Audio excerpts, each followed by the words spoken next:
लोग देखेंगे अपने बीएससी नर्सिंग एंट्रेंस एग्ज़ाम का जो है चैप्टर वाइज फिजिक्स के एमसीक्यू देखने वाले हैं। जो कि आज की जो वीडियो है वो पार्ट 1 वीडियो जो है कल मैंने चैनल पे जो है अपलोड कर दी थी। अगर आपने उस वीडियो को अभी तक नहीं देखा है तो आप जाके सबसे पहले वो वीडियो देख लीजिए, ठीक है। तो आज जो हम एमसीक्यू करेंगे उसमें फ़िज़िक्स के आपके जो चैप्टर वाइज जो एमसीक्यू होंगे वो यूनिट 2 और 3 से होंगे, ठीक है।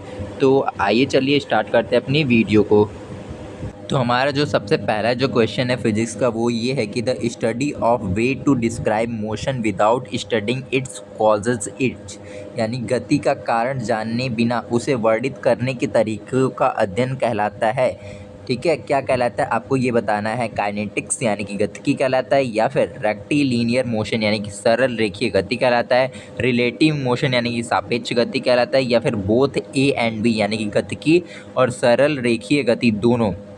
तो आपका जो करेक्ट आंसर है वो है आपका ऑप्शन ए यानी कि काइनेटिक्स यानी कि गतिकी कहलाता है, ठीक है। गति के कारण का बिना जाने उसे वर्णित करने का जो तरीका होता है, ठीक है, उसे क्या बोलते हैं हम काइनेटिक्स बोलते हैं, ठीक है। आइए चलते अपने नेक्स्ट क्वेश्चन पे। हमारा जो नेक्स्ट क्वेश्चन है वो ये है कि which of these is not a vector quantity, यानी कि इनमें से कौन सा जो है एक सदिश राशि नहीं है। डिस्प्लेसमेंट यानी कि विस्थापन, टाइम यानी कि समय, वेलोसिटी यानी कि वेग, एक्सेलरेशन यानी कि त्वरण। तो आपको बताना है कि इनमें से कौन सी जो राशि है वो अदिश राशि नहीं है। तो आपका जो करेक्ट आंसर है वो है आपका समय यानी कि टाइम, ठीक है। आइए चलते अपने नेक्स्ट क्वेश्चन पे। हमारा जो नेक्स्ट क्वेश्चन है वो ये है कि which of the following can be zero when a particle is in motion for some times, यानी कि जब कोई कण कुछ समय तक गतिशील होता है तो इनमें से कौन सा जो है शून्य हो सकता है। तो क्या चीज़ जो है वो शून्य हो सकती है जब कोई कण जो है, जो पार्टिकल है वो कुछ समय के लिए जो है गतिशील होता है। क्या चीज़ जो है जीरो हो सकता है आपका, डिस्टेंस, डिस्प्लेसमेंट, स्पीड, या फिर नन ऑफ द एबव, यानी कि इनमें से कोई नहीं। तो आपका जो करेक्ट आंसर है वो है आपका डिस्प्लेसमेंट यानी कि विस्थापन, ठीक है। आइए चलते अपने नेक्स्ट क्वेश्चन पे। हमारा जो नेक्स्ट क्वेश्चन है वो ये है कि इनर्शिया इज़ आल्सो कॉल्ड, यानी कि जड़त्व को किस नाम से जाना जाता है। रेजिस्टेंस टू फोर्स यानी कि बल का प्रतिरोध, या फिर रेजिस्टेंस टू चेंज यानी परिवर्तन का प्रतिरोध, या फिर रेजिस्टेंस टू मोमेंटम यानी कि संचरण का प्रतिरोध, या फिर नन ऑफ द एबव यानी कि इनमें से कोई नहीं, ठीक है। तो जड़त्व को किस नाम से जाना जाता है आपको ये बताना है। तो जड़त्व को जो है आपका परिवर्तन का प्रतिरोध यानी कि रेजिस्टेंस टू चेंज के नाम से भी जाना जाता है, ठीक है। आइए चलते अपने नेक्स्ट क्वेश्चन पे।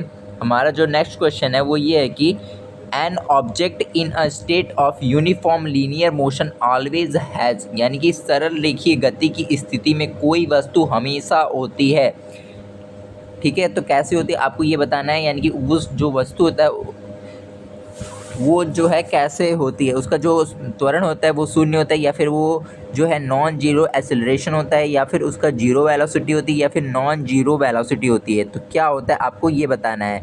तो आपका जो करेक्ट आंसर है वो है आपका, उसका जो त्वरण होता है वो क्या होता है, शून्य होता है, यानी कि जीरो एक्सेलरेशन के साथ वो जो है ऑब्जेक्ट होता है, ठीक है। आइए चलते हैं अपने नेक्स्ट क्वेश्चन पे। हमारा जो नेक्स्ट क्वेश्चन है वो ये है कि when a body is dropped from rest the motion is, यानी कि जब कोई वस्तु को विश्राम से गिराया जाता है तो उसकी गति होती है। यानी कि जब कोई वस्तु जो है उसे ड्रॉप किया जाता है रेस्टिंग पोजीशन में तो उसकी जो गति होती है आपको वो बताना है कि उस वस्तु की गति क्या होती है, यूनिफॉर्म एक्सेलरेशन होती है, या फिर यूनिफॉर्मली रिटार्डेड होती है, या फिर आपका यूनिफॉर्म यानी कि समान होती है, या फिर नन ऑफ द एबव यानी कि इनमें से कोई नहीं। तो आपका जो करेक्ट आंसर है वो है आपका समान रूप से त्वरित होती है, यानी कि यूनिफॉर्मली जो है एक्सेलरेटेड होती है, ठीक है। आइए चलते अपने नेक्स्ट क्वेश्चन पे। हमारा जो नेक्स्ट क्वेश्चन है वो ये है कि the motion of a particle of mass m is described by y is equal to u t plus g t का whole square, the force acting on the particle is, ठीक है।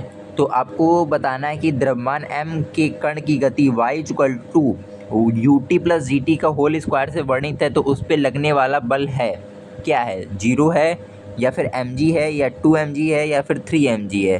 तो आपका जो करेक्ट आंसर है वो है आपका ऑप्शन सी, ठीक है। आपका जो ऑप्शन सी है वो करेक्ट आंसर है इस क्वेश्चन का। आइए चलते अपने नेक्स्ट क्वेश्चन पे। हमारा जो नेक्स्ट क्वेश्चन है वो ये है कि two bodies have same mass and speed then, यानी कि दो वस्तुओं का द्रव्यमान और वेग समान है तो देयर मोमेंटम आर सेम, यानी कि उनका संवेग समान होगा, या फिर the ratio of momentum is not determined, यानी कि संवेग का अनुपात निर्धारित नहीं किया जा सकता, या फिर the ratio of their magnitudes of momentum is 1, यानी कि संवेग की मात्राओं का अनुपात 1 होगा, या फिर both A and B are correct, यानी कि ए और बी दोनों सही है। तो आपका जो करेक्ट आंसर है वो है आपका ऑप्शन नंबर जो है डी, यानी कि बोथ ए एंड बी, यानी कि द रेशियो ऑफ मोमेंटम या फिर मोमेंटम इज नॉट डिटरमाइंड, यानी कि संवेग का जो अनुपात है वो निर्धारित नहीं किया जा सकता, साथ ही साथ जो उनका संवेग होगा वो भी समान होगा। ठीक है, तो आपका जो both A and B option जो है वो करेक्ट है। ठीक है, आइए चलते अपने नेक्स्ट क्वेश्चन पे। हमारा जो नेक्स्ट क्वेश्चन है वो ये है कि when a body falls freely under gravity the work done by the gravity is, यानी कि जब कोई वस्तु गुरुत्वाकर्षण के कारण स्वतंत्र रूप से गिरती है तो गुरुत्व द्वारा किया गया कार्य होता है 0 होता है, इन्फिनिटी यानी अनंत होता है, निगेटिव होता है, या फिर पॉजिटिव होता है। तो आपका जो करेक्ट आंसर है वो क्या है, आपको ऑप्शन नंबर डी, यानी कि धनात्मक। धनात्मक यानी कि पॉजिटिव होता है। ठीक है, तो जो गुरुत्व द्वारा किया गया कार्य होता है वो क्या होता है, धनात्मक होता है। आइए चलते अपने नेक्स्ट क्वेश्चन पे।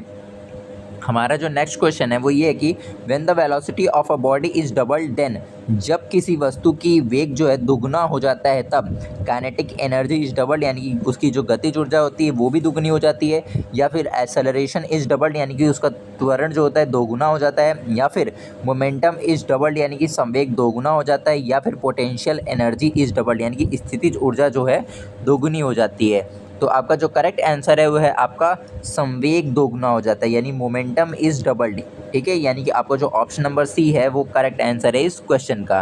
ठीक, आइए चलते अपने नेक्स्ट क्वेश्चन पे। हमारा जो नेक्स्ट क्वेश्चन है वो ये है कि a swimmer swims upstream at the rest with respect to the shore, यानी कि एक तैराक धारा के विपरीत तैरता है और तट के सापेक्ष विश्राम में होता है।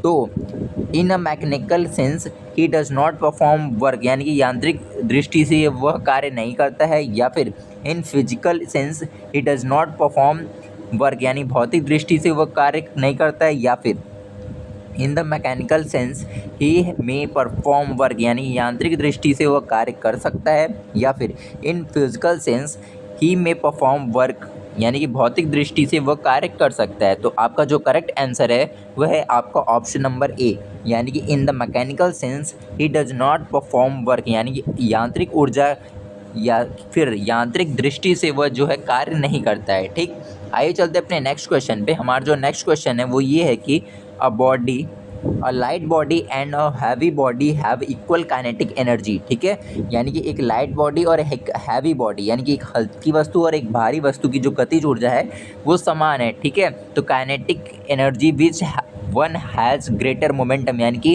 किसका जो संवेग होगा दोनों में से अधिक होगा। ठीक है, द हैवी बॉडी यानी कि भारी वस्तु का, द लाइट बॉडी यानी कि हल्की वस्तु का, बोथ ए एंड बी यानी दोनों का, या फिर नन ऑफ द अबव, यानी कि इनमें से किसी का नहीं।